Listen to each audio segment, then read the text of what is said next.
Welcome, everyone, to Real Talk with My Homies. I'm your host, Jake Wardrop, licensed real estate agent with Homepage Realty, and today I'm joined by another cousin of mine, Vincent Lococo. Vincent is the host of From the Pink Seats. Yep. Is that still? From the Pink Seats and co-owner of the State of Louisville podcast network, which is home to 4 original Louisville shows. So we do Louisville football, which is From the Pink Seats. Starting 5:02 is your men's basketball. Third and Central would be your baseball. And then we have a interview type show called It's 5:02 Somewhere, which is basically interviewing anyone from Angel McCautry to a guy that has directed multiple Jack Harlow music videos. Yeah, so. I see we got the Pink Seats polo on. Oh, yeah. We got some branded stuff. Repping the brand. Of course.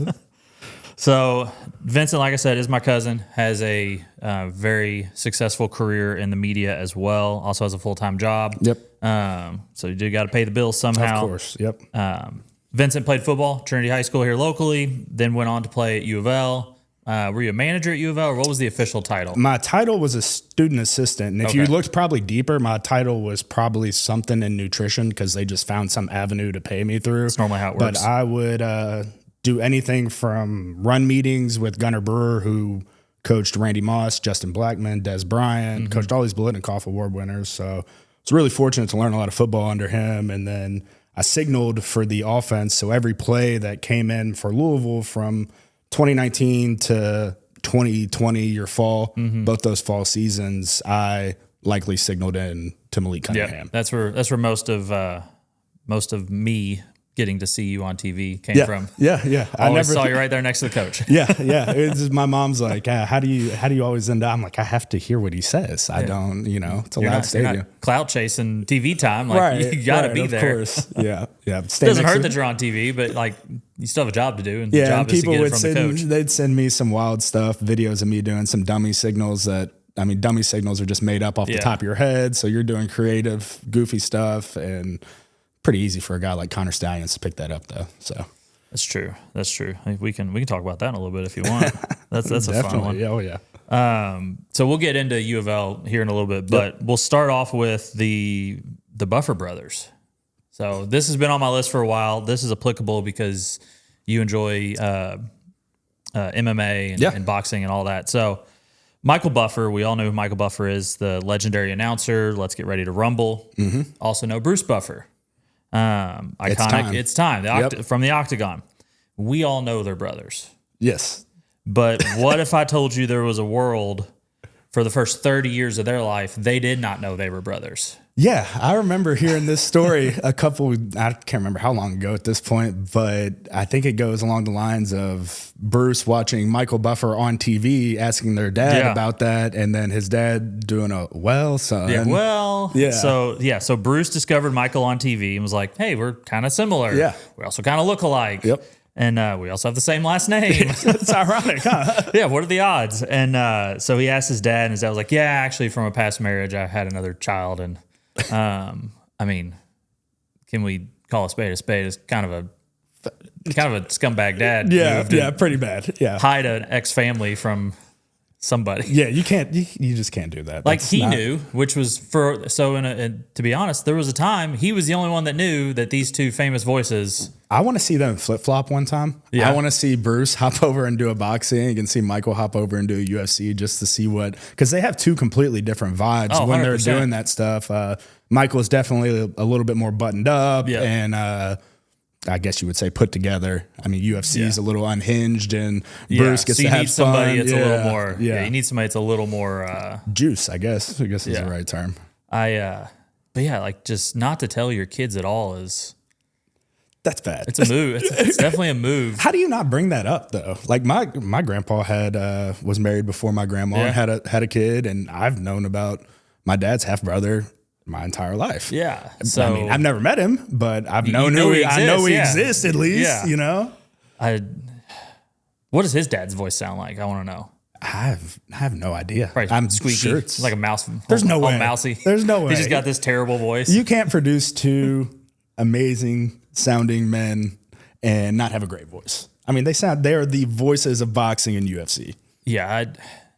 if they were like the barista at Starbucks, you'd be like, why are you doing this, man? That's you too should be much. announcing basketball games. You should be doing hockey games. Right. If I had somebody yelling my Starbucks order like that, it's time. I'd go to Starbucks every day. Yeah, I would be like, God, please just I think we may have just found a new business idea.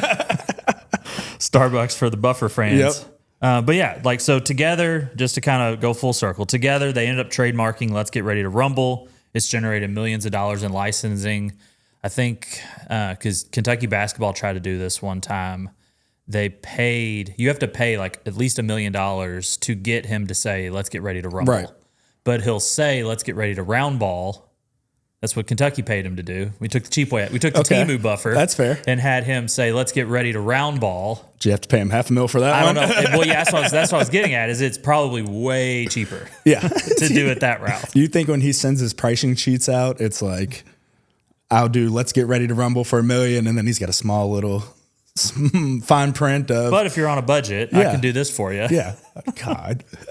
So obviously Michael owns boxing, Bruce owns the UFC. So two voices, one family, and together they turned Fight Night into $1 billion soundtrack. I mean, I couldn't imagine having a family like that to where you can go to any boxing, any mixed martial arts event for free. Oh, let me call my brother and see if I can get 2 tickets. Also, I think if you're just famous, that too, you could probably just go anyway. Yeah, you don't have to have the but voice then you got to that. spend money and stuff like that. I bet if you call your brother, call Michael, let me get tickets to Canelo Alvarez and What's the one that Netflix has a special that's going on right now? It is Canelo. I thought it was Canelo. Canelo versus Bud Crawford. Okay. So Bud Crawford. I haven't watched a second of any of those. Are they any good? I haven't watched much of it. Okay. I mean, UFC is so much more interesting to me just because of the personalities that come with it. They don't get paid a lot, so it seems like they're fighting a lot more. Boxing is all political, point system, not as fun and everything. So sometimes boxing can get a little long. Yes. I mean, I watched the Conor McGregor Floyd Mayweather fight, and I've never been more. I mean, I was pretty freaking bored. Yeah, I remember we got back from a cruise to watch that fight. Like, we came back from a cruise, instead of like going home and spending time with our families and like relaxing from a long 6-day cruise. Right. And we had to drive to Mobile, Alabama. We drove home after we landed. Oh my God. I guess technically docked. Yeah. We drove home, but that night was McGregor and Mayweather. Yeah. So we ended up just going over one of the guys' houses. That's and funny. All of us half asleep, groggy as can be, or just like trying to muster the strength to make it through this fight. We watched that at funny enough, I was playing at Louisville at the time, and one of my teammates was friends with Walker Wood. Okay. Played quarterback at Kentucky, Lexington Lafayette High School, and he's like, "Hey, why don't y'all ride down to Lexington, watch the fights?" Cool, we'll ride down there. Me and some Louisville football players rode down, and he's like, "Hey, we're gonna go over to my buddy's house, Walker is, and watch these fights." We go over to his buddy's house, and it's Drake Jackson's house, who's the starting center at Kentucky. And now you have 4 Louisville football players in a house full of nothing but Kentucky football players. Yep. Just completely in enemy territory. And I'm like, this is not good. I did not sign up for this. No, and I'm standing there the whole time talking to a guy. He's got dreads, and we're just talking. Super nice guy the whole time, talking about the fights, and fight ends. I'm like, "Oh, what's your name, man?" He's like, "Oh, Benny Snell. Nice to meet you." I'm like, "God, you just ran for $150, 200 yards on my defense. You need to get out of my face, dude." That's funny. All right, we got to pay some bills. Scott Taylor isn't just your State Farm agent. He's your neighbor, your supporter, and your go-to for insurance with a local heartbeat. Protect what matters with someone who knows what matters to you. Scott Taylor at State Farm is where locally means something. Good neighbors make great agents. Call Scott Taylor at State Farm, serving your hometown with more than just coverage. To contact Scott and get a free quote, call him directly at 502-449-4300. Like a good neighbor, Scott Taylor is there. So I was really excited that, what was this, maybe 5 or 6 years ago? The Jake from State Farm jokes finally kind of died off. Yeah, I'm sure. And then they're like, "Hey, let's bring it back." We haven't heard about it lately, so they brought the new guy in, and honestly, he's way better than the last guy. So whatever happened to the last guy? The last guy is a State Farm agent. He's an actual State Farm agent. So okay. he just still sells insurance. He actually was Jake from State Farm. Not to be confused, I'm not Jake from State Farm. You think he's ever like, that used to be me? That could have been me right there, man. That was me at some stole point. My whole flow. He probably looks a little different. I think those commercials were from like the 90s. Yeah, right. He probably looks a little dated. Khakis. Oh, man. All right. Moving on, we got to talk about a Houston legend. Not our other cousin, Daniel. Yep. Houston legend, a man who turned $5,000 investment into a furniture empire, turned his store into a shelter during hurricanes, and turned sports betting into marketing gold. Yes, we are talking about the polarizing Mattress Mack. So Mack runs a promo, which candidly is pure genius. Yeah. I've tried to figure out how you could apply that to any other business, and I can't. You can't. Yeah, I can't figure that one out. So basically, 3,000. You got to here. If you don't know who he is, he owns a furniture store in Houston. Bets a crazy amount of money on major sporting events. Yep. He buys $3,000. His promo is if you buy $3,000 worth of furniture, and his team wins, then you get your furniture for free. So you spend $3,000 on some couches and a kitchen table, and you still have to pay it. You pay it, but he will then place a bet at the next soonest major sporting event, like Astros game or so anything for us like that. it would be the World Series. Like he only does the big ones. So he's not going to do like a Tuesday Astros. That's what I was Rangers wondering. Game. Is it a random game? Yeah, no, it's like the big one. Okay. So who's going to win the Super Bowl? Who's going to win the World Series? Right. Who's going to win the college football playoff? Things like that. Yeah. So if that bet wins, then he refunds you the purchase of your furniture. So you're basically riding. Gamblers love buying stuff. They do. Yes, exactly. So his biggest win ever, just for context, he won $75 million in 2022. He bet on the World Series, bet on the Astros to win the World Series. I guess the Astros are plus 750 because that was it paid out. Yankees should have won, right? Whenever they cheated. I think that was Trash Can Gate. Yeah. It was actually technically the Dodgers should have won, but I get it. You're getting your years confused. The biggest loss, he lost $13 million betting on the Astros in the 2019 World Series. That was against the Nationals. Loved that one. That's when they realized that we should probably use trash cans. I'm a big fan of whenever Mattress Mack loses because it's just hilarious. The amount of money that he is losing. It's crazy. Now, does it make, it's not technically losing money. True, yeah. It's somebody else paying for it, but it's your multiple $3,000 couches that you bought. Yeah, 2022 he lost $9.5 million on the Super Bowl. Yep, he picked the Bengals, and they didn't win. College football, he lost $6.1 million on Alabama in 22. 22 was a bad year for him. Yeah, on some losses. Actually, I take that back. No, he won the 75 for the Astros, so he's good. He's good. But he did win in 2022. He did win $12.2 million on Kansas college basketball. He's placed multiple bets on the Derby. Never wins any of those. Never hit the Derby. Yeah, he's lost, let's see, multiple seven-figure bets, 22, 23, and 25. None were winners yet. I feel like that's a hard one to get. It is. He picks generally like the favorite, I assume. Yeah, right? And I don't think the favorite has won the actual favorite has won the Derby in like 6 years or something. Yeah, that's crazy. It's always been like for the most part, it's always been one of the main favorites. Yeah, but like the actual favorite, I don't think has won in like 5 or 6 years. Yeah, yeah. So he's on a bad streak there. That one's damn near just close your eyes and pick one. As long as it's not the longest odds, you might have a good shot. Yeah, I'm on a good hot streak of hitting big bets on the Derby. Derby. I think this is like third straight year I've hit pretty big on the Derby. Yep. But I took a bath all day leading up to the Derby. Are you on Twin Spires, I assume? Yeah, Twin Spires. If you want to do ads, Twin Spires, by the way. If Mr. Twin Spires is watching, I will gladly take that one for sure. Yes. So, all right. Only in Houston can you buy a couch, end up rooting harder for the Astros than your back support. No? All right. What about, forget FanDuel, Mack turned his furniture store into the biggest sports book in Texas. Oh, my gosh. Which I guess technically is true because I don't think FanDuel's legal in Texas. I went to Austin for the UK-Texas football game. That was a good one. And I remember I had to place all my bets before. It actually was. We didn't get our teeth kicked in, believe it or not. There was a moment that Texas. There was no moment in that game. There was. You thought. No, there was. You don't remember the game. If you remember the game, there was a moment. Yeah, but like at the end of the day, it's Texas. It's still Texas. Yeah, you but didn't win that one. there was a moment. Oh my gosh! And it was late in the game. It wasn't like, oh, we thought we had a chance at the coin flip. Yeah, like, right. No. Yeah. This was late in the third quarter. I think it was a 1-score game, maybe a 2-score game, and we had the ball. Right. Like it was way closer than it should have been. Texas fans started to get a little nervous. The atmosphere in the stadium was starting to get very nervous. Yeah. I've never been to Texas. I'm going this year for the really SMU game. Going to Dallas with some of the guys from Marshall. Is it in Jerry World? We're playing at SMU. Oh, so yeah. I mean, still, I've never been to Dallas, Texas in general, but SMU I've heard pretty decent campus. The stadium looks pretty cool, so it's always fun getting a road game. Austin was awesome. We stayed, we rode the little scooters all around downtown Austin. We hung out at the basketball arena for tailgating. Yep. That was cool.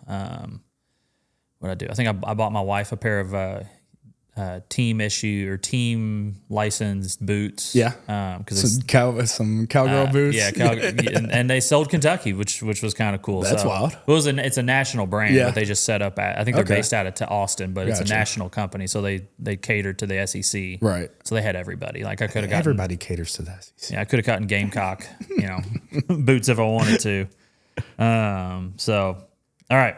Got to pay one more bill and then we can get rolling. I'm excited to share my partnership with Senior Family Solutions and their Easy Equity Loan Program, a game changer for sellers looking to maximize their home's value.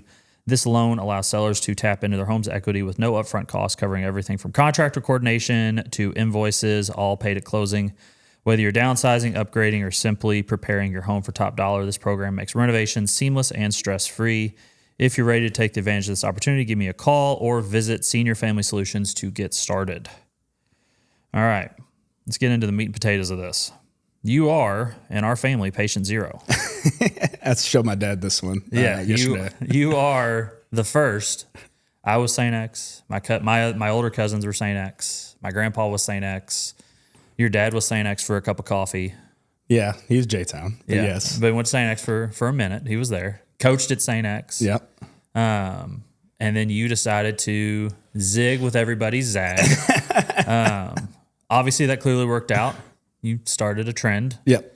But what was just going back to 6th, 7th, 8th grade, leading up to that? Right. What was? How did that conversation start, and where did it go? Like all 7th grade, I would have told you I was going to St. X. Had the 3-quarter St. X football zip up, gray zip up that all the players had and everything. That was great and all. Man, it really started probably before that, though, where Trinity really got in my brain. At the Dennis Lampley football camps, whenever I was real little, everything was, loved it, loved Coach Lampley, loved everything about Trinity, but obviously everybody was all St. X. I was just going with a friend. Yeah. And then I start to do decently well in football and everything, and Coach Beatty and those guys start coming to games, and they start talking to me, and Trinity's winning a lot. National championships, state championships, 50-game win streak was something that was talked about my entire life because of Jimbo Schaefer and BJ Ruckrigo and all those guys. So it was definitely in my brain. And then the thing that really rubbed me wrong with St. X was at the time, I don't think he's there anymore, the guy that comes to the middle schools and talks to middle schools about St. X and Trinity and DeSales, they all have like the recruitment I know what you're days. talking about, but I could not remember who. I would not expect, couldn't remember who I just remember the guy had some crooked teeth. He came up to me when I was shadowing St. X in 7th grade, and I was looking at like an athletic bulletin board, and he came up behind my ear, and he's like, Lococos are supposed to go to St. X. And I turned around, and I was like, my dad went to J-Town. I can go wherever I want. And that rubbed me wrong. And, I went and I shadowed Trinity as an 8th grader, probably not the best week, St. X Trinity week, so they didn't do much school. It was all fun, and that sold me. Shadow Day sold me. Coach Beatty was the main reason for sure. You get to the game, and then did Trinity win the game? Yeah. So it just kept stacking on top. Yeah, it kept stacking on top, and played in the Kentucky-Tennessee Future Stars game whenever after I took my placement test and everything was all ready to go. I was going to Trinity, and played in the Kentucky-Tennessee Future Stars game for Rico Hughes, and the game's played at St. X. And Coach Glazer at the time was still there, and he came up and he's like, Lococo, you know, so you still got time to change your placement test over if you want to. And I turned and I was getting ready. I was like, Coach, I can't wait to beat your ass next year. And turned around and walked away. That was the last interaction I ever had with Coach Glazer. And he probably didn't like that, but it is, or he might maybe appreciated it a little bit. He may have appreciated it after the fact. In the moment, he probably didn't. He was like, damn, kid's got a little something in him. Yeah. So, I mean, seeing all y'all, I remember going to watch you play pitch at Jim Patterson at St. X, coming out with the whole ice pack on your arm and everything like that. Like, those are vivid memories for me. But something for me was just pulling me to Trinity, and I'm glad it did because I think it worked out for you.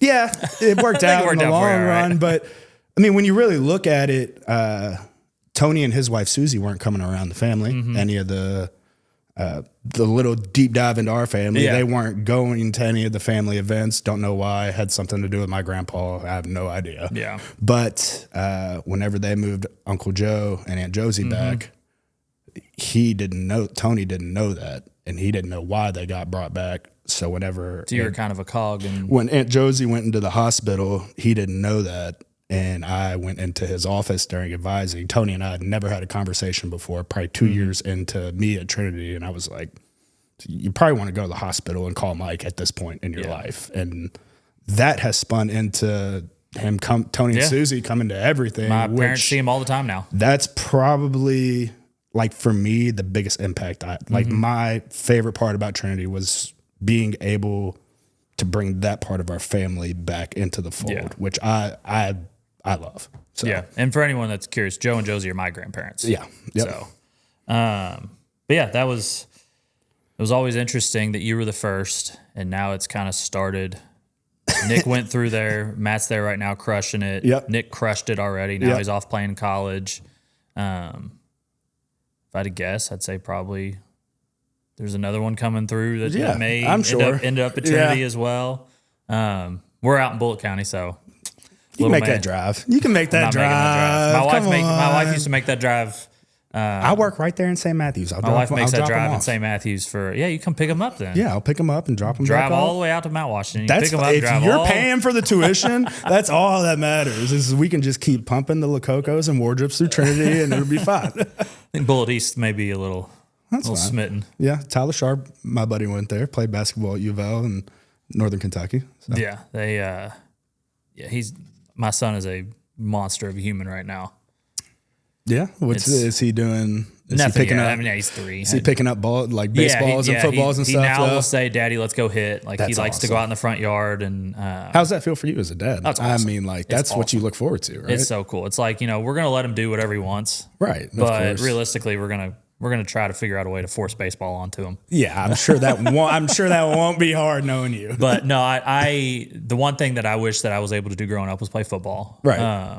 Not just for the sport alone, but just for the camaraderie, the team aspect of it, and the values. So we'll definitely put him in football, throw him in everything, kind of see what he's good at, see what he enjoys. But football did a lot for me, especially whenever I was my first year playing football was the last time I decided I was going to get hit like really hard because it took one good hit.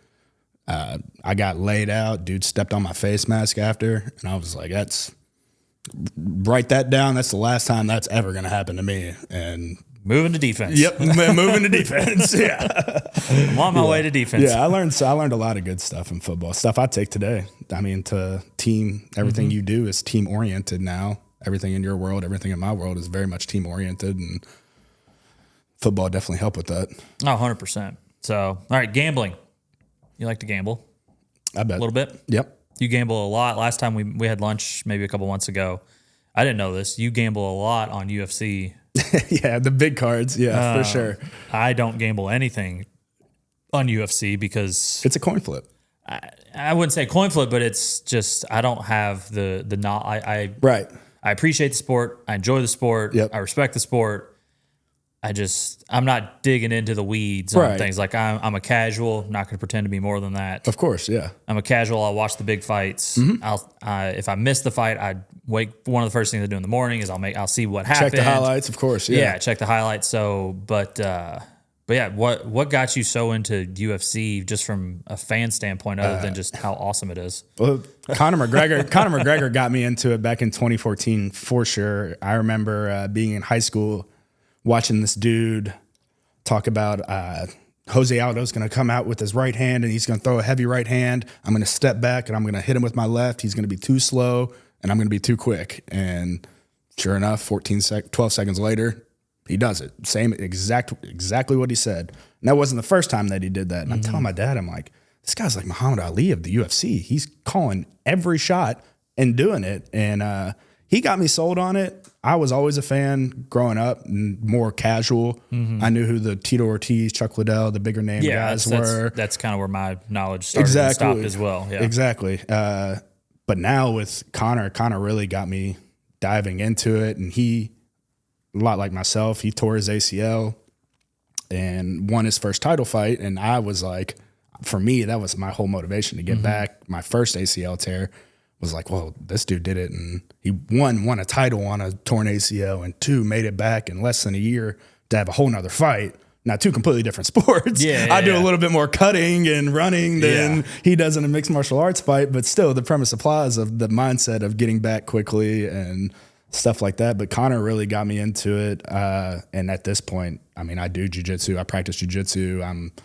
still a white belt. I get my ass kicked by dudes that are, I weigh about 230. Guys that are 115, 120 pounds can easily go in there and bend me. So I'm always interested when I hear people talk about that, is just how much size really doesn't matter. Oh, it's the most beautiful sport in the world. I mean, I could take 6'5" offensive, 300-pound offensive lineman and be extremely comfortable on the ground with him, where he's going to just try and tackle me and do like a headlock and the old like just grab your head and pull, to where now I have game plans. I know what I'm doing on the ground. And that's spun into me help train with guys like Lance Lawrence, who fights for LFA, regional promotion, who's fought on Dana White's Contender Series multiple times. Todd Pickett, who's going to be a pro fighter in the UFC eventually in the next 2 years, who are 2 local guys out of our gym that I've helped get ready for fights, been loosely a part of their camp where I've rolled with them, sparred with them. The worst part, man, is cutting weight. I have never been a part of a weight cut in my entire life. Yeah. I mean, it's always been. So you participate in the weight cut? Yes. I wasn't like actively trying to cut weight, because from start to finish, as soon as he told me, hey, Vince, I want you there to help me cut weight, you're mainly there for support, to support the dude. Yeah. I'm like, all right, cool, I'll be there, man. Start drinking gallons of water. I'm like, the last thing I'm going to do is cramp, to where he is no water, no food. That's crazy. Trying to get as slim and lean as possible. I mean, he's every bit of 6'2", walks around at like 160, 170, fights at 145 pounds. He was standing there after we got out of the sauna, and he's like, you see that right here? And his ab, I was like, that's wild. I didn't know you could flex that muscle in your ab. I mean, I'm a fat guy. Never had abs, that. Never gonna have abs. He's like, that's not my ab. That's my heartbeat. You could see it underneath his rib cage. Going just because popping. He had to he was slim. But that's spun into a whole different thing, and it's cool being different from football. It's just a whole different thing. Yeah, you still get the physicality. Yeah, I crave human contact, so that's why I go to jiu-jitsu. It's definitely like an addiction. Yeah. Well, there's a lot worse things you could be addicted to. That is true. Yeah. There's a lot worse you could be addicted to. What when you're looking at gambling on it, what are you looking at? How are you analyzing a fight to try and give yourself win, lose, or indifferent? How are you trying to give yourself an edge? Just like anything, I'm looking at what you did previously. So if you got knocked out and you have a quick turnaround, if you get knocked out in the UFC, you have a mandatory 3-month period where you can't do anything. They won't let you spar at practice. They won't let you do anything. So you really have to pay attention to, did they get knocked out? Did they get submitted badly? How crazy was it? Did they do a 3-round fight where it was going the whole fight, each round? I mean, nonstop action, because his chin might be depleted now after something like that, or his hands might be broken and he's just not telling you anything. There's a lot of details, and I watch a lot of their training camps as well. So throughout the week, UFC posts a series called Embedded, and study that figure out where the guys' minds are. You can tell a lot about where the guy's mindset is. I mean, Nick Diaz, for example, his last fight in the UFC, he was basically like, I'm doing this for a paycheck. I don't want to be here, which makes it the easiest bet of all time. You fade him because he doesn't even want to be there. And sure enough, he gets stopped in the first round. And it's like, all right, well, that's easy money right there. Now, where it gets difficult is you get guys like John Jones who is potentially going to fight Tom Aspinall, two of the best heavyweights in the world, going at it.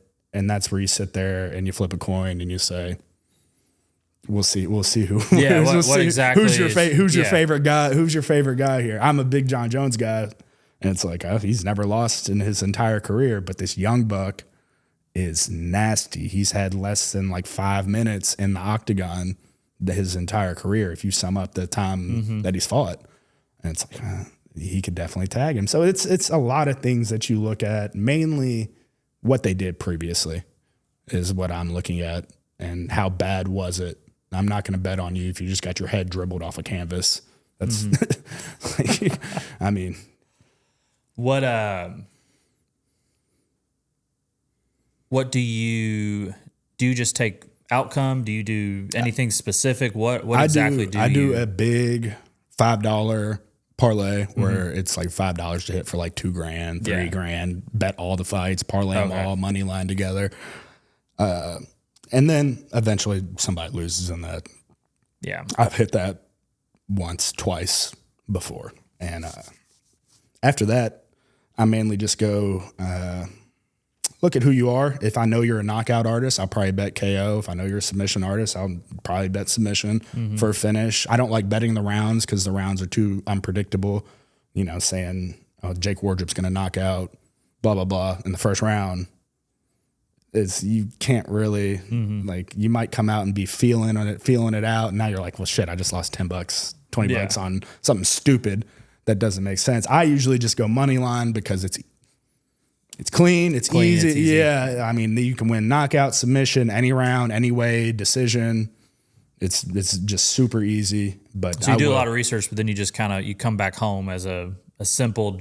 Yeah. Simple bet. Yes. Keep it simple, stupid, for sure. You don't need to be getting real in the weeds, because that's when you start messing things up, I feel like, especially with that sport. Not like football where you could be like, well, Isaac Brown's going to have, I bet he has 20 yards on the first drive rushing. Yeah. Like that's a lock almost. Do you ever get like inside scoop on things like that with college football where you're like, I've heard, been around the team this week, and it seems like they're really focusing on the run game this week. Probably like 2-3 years ago when I had some teammates that I played with still playing for sure, but now not so much. Now it's just me watching film, and I understand football pretty well. And every coach is going to script their first series. So, if you know the vibe of the coach, kind of how the coach calls the game, that helps out a lot for sure. Yeah.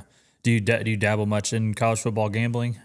Not so much. Because I know I would like it too much. That's like fair. I'm definitely conscious of what I'm betting on and play. And I already do the podcast and do enough with football to the points where, like, when it hits game day, I just want to relax. Sit back, enjoy my team. Hopefully we win, and just have a good time, have some beers with my buddies, and just sit back. So I'll dabble in NFL from time to time with Lamar and the Ravens, and not so much the Dolphins. I'm a Dolphins fan, but I'm not so much the Dolphins. I mean, that's going to be a bad year for us. Yeah.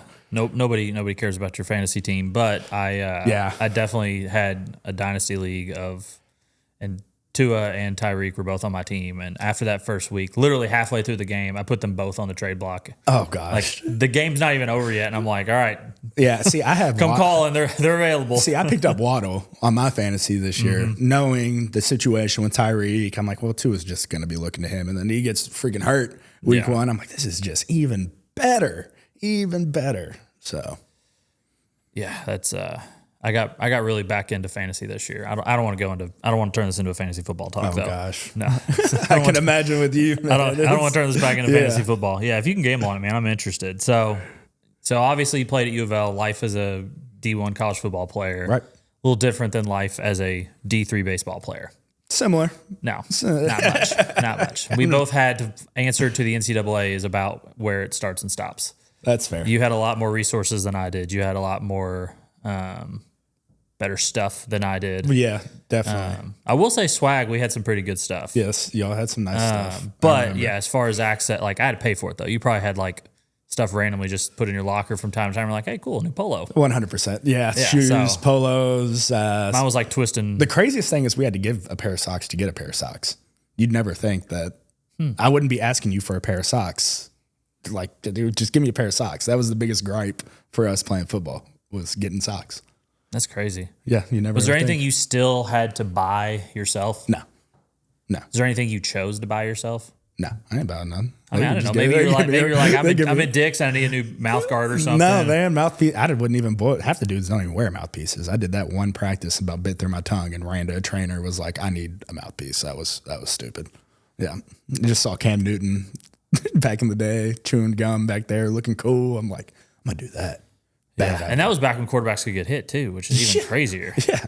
You know, now I can understand if like they did it today. Yeah, yeah. You know, like Mahomes ain't getting touched. No. What was life like back there in college? Was it what you expected? You know, obviously you had some sort of idea of what college football would be like. Right. What was life versus what did you think it was? Well, I didn't think it was going to be like Blue Mountain State. That's for sure. That's fair. Yeah, I mean. I had a better chance of it being like Blue Mountain State than I was like, did. if I could get like just 1% of that, it'd be great. No, but it was definitely hard. Hard is an understatement. What was hard? The school, the all practices? Of it, really. I mean, I struggled academically my first year as a student just because I was partying and enjoyed football. That's like all I'm on the football team. I need to worry about school. Your typical athlete mentality. And thank God for my academic advisor, Regina. I mean, I told her, I had to talk with my dad first, who you know my dad. You can imagine how that conversation went. Yep. And I went into Regina's office the next day, was like, I need to be in study hall. Whether I tell you I have homework or not, you need to make it mandatory. If I'm not here, I'm going to put me on a punishment board of some sort. And she did, and thank God she did, because I would not have been able to graduate without that big old 6'4" black lady from Atlanta that would dog cuss me all the time. And, shout out Regina. Yeah, she is awesome. She actually saved Florida State's academic program. So when you do remember, like a couple years ago when Florida State was on like an academic, like didn't they have like 37 guys on so or something? She left crazy? Louisville that time to go save Florida State's academic program, and that's why Florida State's football program is kind of not on probation anymore. The two-a-days was hard, man. Like my first year was still a part of the old school rules where you could do two-a-days. You can't do two-a-days now. And I mean, we would practice in the morning. I'd sleep under a pool table and get up, meetings, practice again, and it'd be 6 a.m. to 11 p.m. every day for 3 weeks straight during fall camp. And you'd have 2 days off in between that. And there were multiple times where I'd call my mom, like almost in tears, like I cannot do this. Like seeing all my buddies at UK fraternity, I'm like, they're out having fun, this is ridiculous. Yeah. Like I am dying over getting my head kicked in, cussed out in every single meeting. I mean, bad. Football coaches have zero filter. Oh, no. Yeah. So I think that's all coaches. Yeah. All coaches across the board in college. It was crazy, man. If you don't like cussing, that's not the place for you. Yeah. And 2018 rolls around. We had Lamar 2016, 2017, phenomenal years. And then 2018 rolls around. We go 2-10. I tear my ACL that spring. Coach Petrino gets fired. And I'm like, all right, cool. Praying to God. I'm like, all right, I'm going to quit drinking, quit doing stupid stuff. I'm going to dedicate my time to football and school. So I did. I picked up boxing, started doing that to try and cut some more weight and everything. And Scott Satterfield and them come in, and I'm the best shape of my life, 215, 12% body fat, like benching crazy, squatting crazy, running the best I've ever ran. We're doing a thing called Dominators, which is essentially suicide. 5, touch goal line, 10, touch goal line, come back, keep going. Well, I went to go touch the 20, and it's a full sprint contest type deal we're doing. Planted, heard a pop, ACL goes again. I was 1 day out from a year post-op, 1 day from a year post-op, and my knee blew out again. And this was the different knee. Same knee. Oh, same knee. Same knee, right side. And I knew at that one, I was like, that's ACL for sure. And quarterback coach came and picked me up. He's like, "You okay?" I'm like, "No, I'm not good. No, I'm not good. Like I just blew my knee out." I know what this feels like. Yeah, I know what this feels like. I'm not going to be back tomorrow. Right. People like to crap on Scott Satterfield and stuff for how he called games towards the end, but I will forever be thankful for Scott Satterfield because he brought me up after that. They called me. We're like, "Hey, come up to the coach's office." I'm like, "Well, y'all are in staff meeting. I don't want to bug y'all." Because Coach Petrino definitely did not want any part of that. And they're like, "No, come up now." Each person on staff shook my hand and was like, "If you need anything, let us know." I think a lot of, if not all college coaches, I would say by the average fan, above average fan, is judged solely on wins and losses. Yeah, yeah. And because that's what your job is. Their job is to win. Yeah. But it's also to turn boys into men and move on from that. So for sure, that's something that I think probably gets lost in the shuffle. So it's nice that you say something like that because although he was clearly not successful on the field, off the field, he had a massive impact in your life, which is almost, to him, it's almost means the world. Yeah, and it means the world to me. I mean, I don't know where I would be if I didn't have that conversation with Stu Holt, who's now at Virginia Tech, and he's like, "Look, dude, you know the playbook already. I mean, we haven't even started spring football." He's like, "Get this surgery and come be a student assistant with us. You can run tight end room with me, teach you to signal, do all that stuff." So by the time I left and was done at Louisville, I was working with Gunnar Brewer, like I said, who had coached Biletnikoff winners. And I mean, when I say Des Bryant, Randy Moss, and Justin Blackman, those are three names that you immediately know if you know anything about college football. Justin Blackman's one of three guys to win the Biletnikoff award twice.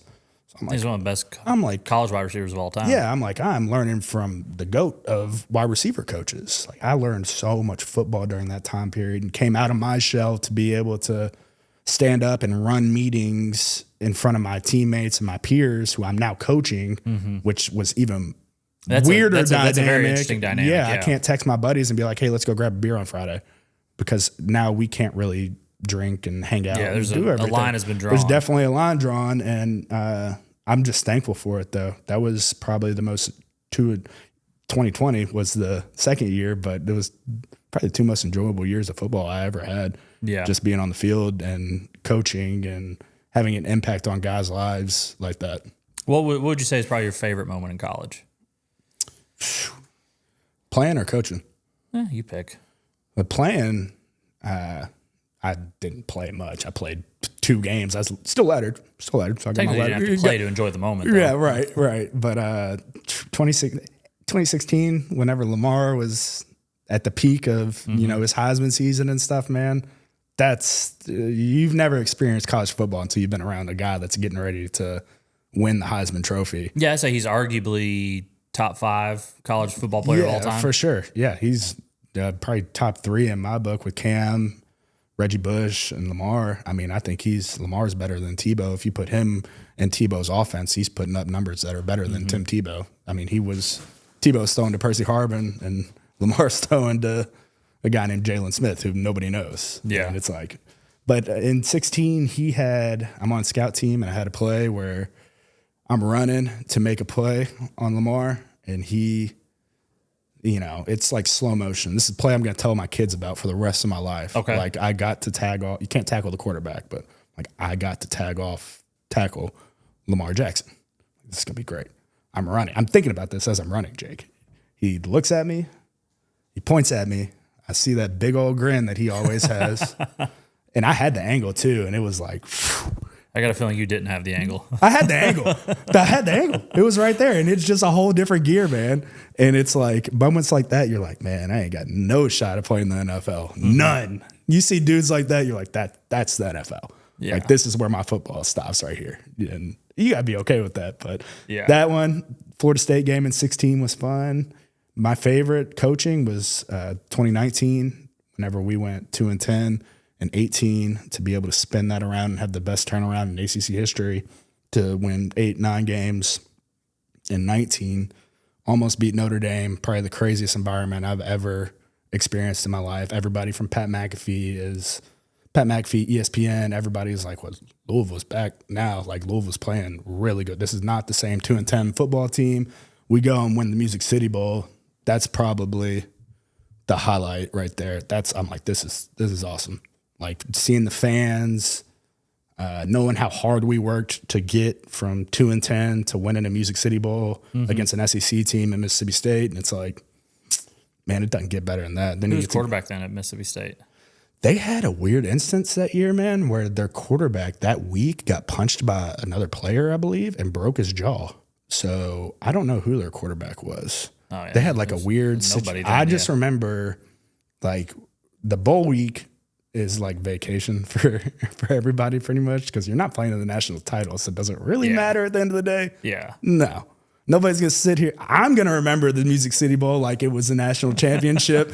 Some other fans are just going to be like, well, y'all won the Music City Bowl. Yeah. So. You could have given me 10 guesses. And I'm your cousin. You could have given me 10 guesses where you played in that bowl game, and I may not have even gotten it. Yeah, exactly.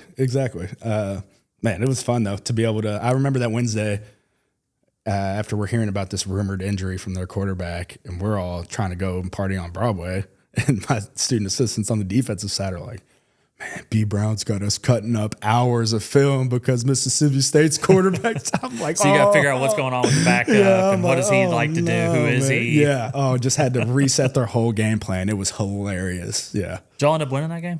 Yeah, we ended up winning that game. A lot of senior, like I like to say, bowl games like that where you have guys sit out and things. The people that aren't going to be sitting out are your seniors that aren't making it to the NFL or might need. I don't know. Were seniors sitting out back then? Oh yeah, like were still sitting out? Yeah, like Christian McCaffrey started it all, I believe, back in the day, and then Leonard Fournette sat out in 2016 when we played LSU in the bowl game. Still got our asses kicked, and they had Darius Geis and Jamal Adams. Yeah, big drop off. Like, sorry, Fournette's not playing, but here's Darius Geis, another guy that's going to go to the NFL, and it would have been a stud if he wasn't an idiot off the football field. But Jamal Adams was covering every inch of the football field, and Lamar couldn't do anything. So that's crazy. What's some of the behind the scenes stuff? Any funny situations behind the scenes of? Game day preparation. I know most of the time everything's a well-oiled machine, probably, but it's a funny well-oiled machine. What's the chaos that maybe people don't realize? It's absolute game day. Like you're scrambling, man. Like to get as a player or as a staff. As a staff, my position is to make sure that the position coaches aren't scrambling. You want to make that day as smooth as possible. You're laminating their call sheets, getting everything ready, situated so they know where everything's at, and they're all good. Probably the funniest, though, like throughout the week, we make the binders for the coaches. So, like, if we played EKU week 1 this year for Louisville, I would have had to make an EKU binder for the offensive line coach, quarterback coach, everything. They played JMU the next week, same thing for them. This season, 2019. We play Virginia, and we're laughing while we're making these binders. We're like, oh, how funny would it be if you put Virginia on Coach Ledford's, who's now the offensive line coach for the Atlanta Falcons. It's like, how funny would it be if you accidentally did that or you did that to mess with him, and me not even paying attention actually did it. Like just, it was in the back of your mind. Yeah, and I accidentally like typoed it on the binder. Oh, jeez. I'm sitting there doing something, and I hear Lococo, your ass down here. I'm like, what could this be? Could be anything right now. Because you didn't actually, because you didn't do it on purpose. Yeah, I didn't know. And I walk in there, and Led's like, what the F is this? I'm like, oh shit. I'm like, I did it. Did you just come clean and be like, we thought it was a joke? Yeah. Apparently slip. Yeah, I'm like, Coach, brain farted just. But the assistants are dying because he's just busting my balls. He's just giving me shit, and that's what that whole thing. It's 24/7 ball busting, like 24/7. After games, we'd have like 2-3 hours left to work to tag the film and things like that, and we'd crack open a beer or two. And one day we cracked open beer or two too many. And sure, that has only happened once. Yeah, they come in the next day to watch the film, and they're like, "Why is Lots of typing so off on this. And we're like, I'm like, oh my God. I'm like, my bad, coach. My bad. He's like, fix this shit before we get to position meeting. This bull. Yeah, that's probably the two funniest though, man. I mean, constantly I had to go get a coach's oil change one time. You have to do the most random stuff. Yeah. Go get pizza and not get offered any of the food whenever you get back. They're like, oh, thanks. See ya. What was it? I think it was last year. There was a UK football player that was seen like getting a hot dog at the concession stand. Yeah. Did anything like that happen with you guys? Nah, we never had anything like that. Nothing like go to the concession stand. But you're like, what is so and so doing? That is really bad. The craziest thing we had involving Kentucky was my freshman year. You remember that big fight they had on the 50-yard line? Trash can? No, that was 2017, which I'm surprised you didn't start with the trash can. I was also a part of that. I had a coach grab me. Yeah, I remember. I was like halfway out there. I remember the 50-yard line stuff because we were. It's like 2014. I think. Honestly, we were an inferior team, and I was like, okay, we got a little fight. Right. So this may be something now. So Coach Petrino obviously remembers everything, and so that happened in 14. We played Kentucky 15 at their place. Lamar wins. They come back to our place my freshman year in 2016. So, that's fresh in Coach Petrino's mind, that fight. I'm redshirting, bunch of us, our whole class redshirted outside 2 guys. So we're all in the weight room, just out of the way. They put everybody out of the way because they're doing game day prep. You really don't have any responsibilities on game day. Just don't be an idiot. Yep. Andy Wagner, our DFO, walks in. He's like, hey, guys, come here. He's like, Coach Petrino said that you guys have full authority that if they start anything, you finish it. We will take any repercussions that come after it. You will not be punished. So we are like, let's go. Like, let's get. I mean, you had a bunch of 18, 19-year-old dudes in there ready to freaking. The wheels start turning. Like, what can we do? Yeah, we start hitting heavy back. I mean, we're ready to go. And we walk out there and it's just normal. It's just a normal day. Cool, calm, and collected. And we're like, how are we going to, hands shaking, ready to put hands on somebody. And it's just the calmest thing you've ever seen. Oh, man. All right. Well, we got to roll. We've hit the bell. We hit the mark. We got to get rolling. Last question. Did you steal anything you weren't supposed to from U of L? I think statute of limitations is passed. Yeah, Heisman Trophy. No. Yeah. Lamar's backup Heisman Trophy is actually sitting in my den. Even if it was something stupid. Yeah. So like nothing like. So Coach Petrino used to give out. I think it was for like big hits and stuff like that, like a tomahawk. It was like a Louisville, like embroidered on the handle, had red and white feathers hanging off of it. Took one of those whenever I was coaching. Coach Petrino was fired. I was like, he ain't gonna miss this. It probably ain't gonna come back to Louisville to pick this up.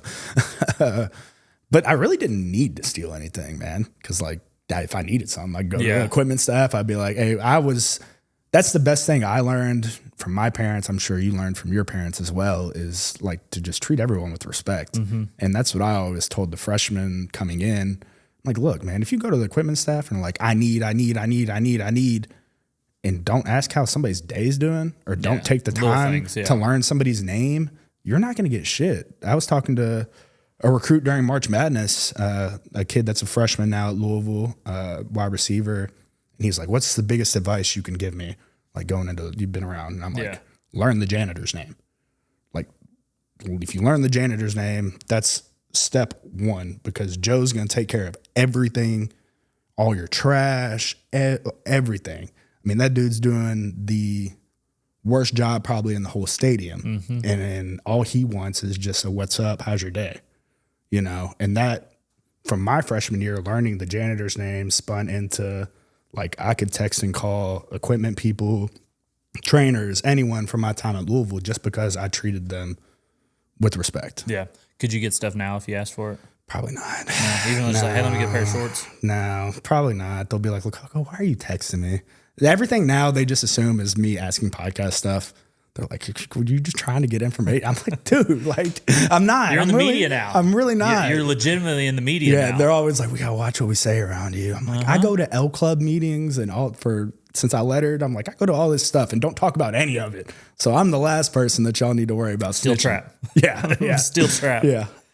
All right, man. This has been fun. Yeah, it has been fun. Cool. Long time coming. It's been an hour. Yeah. Which is kind of crazy too. So yeah, you want to do another hour?